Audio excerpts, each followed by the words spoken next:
ஓம் நம சிவாய. திருவெம்பாவை பாடல் 15.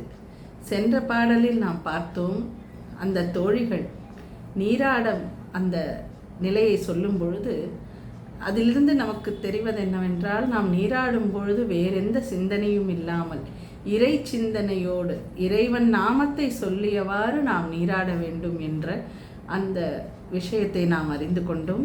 இப்பொழுது இந்த பாடலில் தோழிகள் அந்த ஒரு தோழியை பற்றி சொல்கிறார்கள். மாணிக்கவாசகர் தன்னுடைய அந்த நிலையை கூட அந்த தோழி மூலமாக விளக்கி இருக்கிறார் என்று நாம் அறியலாம். தோழிகள் அந்த தோழியை பற்றி சொல்கிறார்கள். ஓரொரு கால் எம்பெருமான் என்றென்றே.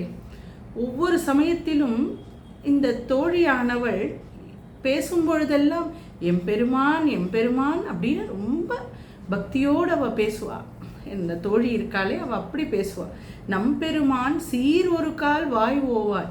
அப்படி நம் பெருமானான சிவபெருமான புகழை பாடத் தொடங்கினாள். சீர் ஒரு கால் அவரின் சிறப்புகளை சொல்ல தொடங்கினாள்.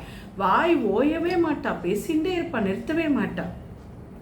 சித்தம் களி கூற, மனசெல்லாம் அவ்வளவு சந்தோஷமாக ஆனந்தத்தில் அந்த ஆனந்தம் பொங்க அவள் பேசும்பொழுது அவள் எறியாமல் கண்கள் அப்படியே தாரை தாரையாக கண்ணீர் வடிப்பாள்.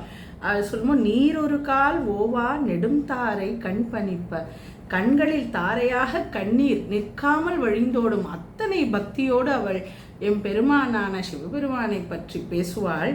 அது மட்டுமல்ல, பார் ஒரு கால் வந்தனையாள். அவ்வாறு அப்படி பேசிகிட்டே இருக்கா. அப்படிங்கும்பொழுது அவள் தன் நிலை மறந்து அப்படி பேச ஆரம்பிச்சிடும். தன் நிலை மறந்து விடுவாள். அதாவது இந்த பூமியில் அவள் திரும்பி வர்றதுக்கு டைம் ஆகும் அப்படிங்கிறத சொல்ற.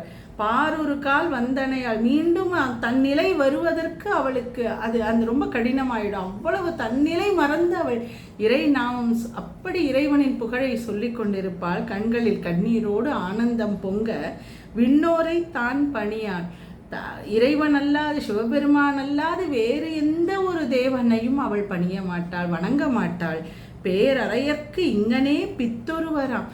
அப்படியான பெருமை மிகுந்த எம் தலைவனான அந்த சிவபெருமானிடம் பித்தாக அவள் அத்தனை பைத்தியமாக, அத்தனை அன்பு மிகுதியாக அவன் மீது அவ்வளவு பித்தாக ஆகுமாறு செய்வதில் அவன் வித்தகன் என்றுதான் அடுத்த. அதை போல எம்மையும் அவன் ஆட்கொண்டு அருளுகின்றான். பேரறையற்கு இங்கனே பித்தொருவராமாறும் ஆரொருவர் இவ்வண்ணம் ஆட்கொள்ளும் வித்தகர்தான். இவ்வாறு ஒவ்வொரு பக்தனையும் தன் மீது பித்தாகுமாறு ஆட்கொள்வதில் வல்லவன் அவன், வித்தகன் அவன். அவனின் வாருருவம் பூன் முலையீர். அந்த பெண்களை பார்த்து சொல்லும் பொழுது தோழிகளே, அந்த தோழிகள் எப்படி இருக்கிறார்கள்?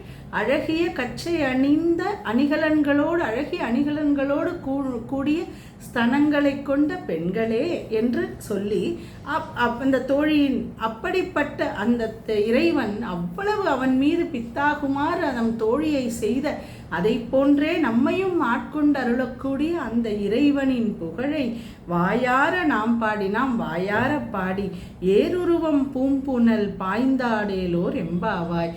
அழகிய இந்த பூக்கள் நிறைந்த இந்த குளத்தில் நாம் பாய்ந்து நீராடுவோமாக என்று அந்த தோழிகள் சொல்வதாக இந்த பாடல் அமைகிறது. இதில் அந்த சிவலோகத்தை அந்த சிவனின் நினைவிலேயே அவனோடு ஒரு ஐக்கியப்பட்ட நிலையில் தன்னிலை மறக்கக்கூடிய அற்புதமான அந்த நிலையை அவர் விளக்குகிறார் மாணிக்கவாசகர்.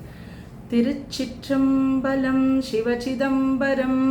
தென்னாடுடைய சிவனே போற்றி, எந்நாட்டவர்க்கும் இறைவா போற்றி போற்றி. ஆரூர் அமர்ந்த அரசே போற்றி, சீரார் திருவையாரா போற்றி போற்றி.